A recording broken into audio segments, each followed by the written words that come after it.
3, 2, 1.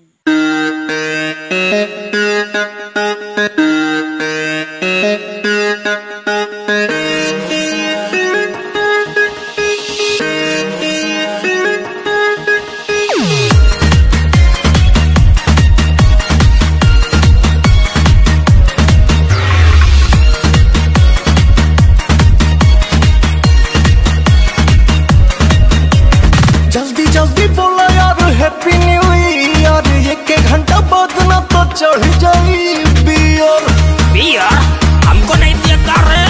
जल्दी जल्दी बोला यार हैप्पी न्यू ईयर, एक घंटा बाद ना तो चढ़ जाई बियर। पी के नया साल पर मन गदगदा जाएगा, जल्दी पियाला में गाली बोला जाएगा। कोई बात नहीं, जल्दी पियाला में गाली बोला जाएगा, बिहान भैया सभे भूला जाएगा। सही बात है। चिर दूंगा, फाड़ दूंगा, नाली में लसाड़ दूंगा। जल्दी पियाला में गाली बोला जाएगा, बिहान भैया सभे भूला जाएगा।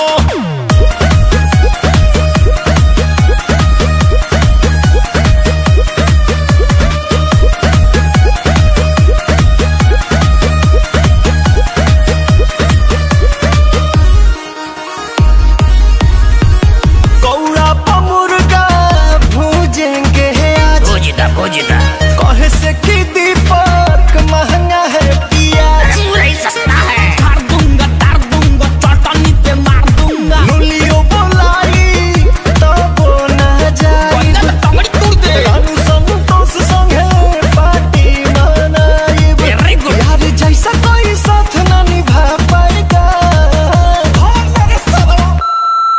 जल्दी पियाला में गोरी बोला जाएगा। अरे तो सॉरी बोल दिया जाएगा। जल्दी पियाला में गोरी बोला जाएगा, बिहान भैया सभे भूला जाएगा। चिर दूंगा, फाड़ दूंगा, नाली में लसाड़ जल्दी दूंगा। पियाला में गाड़ी बोला जाएगा, बिहान भैया सभे भूला जाएगा।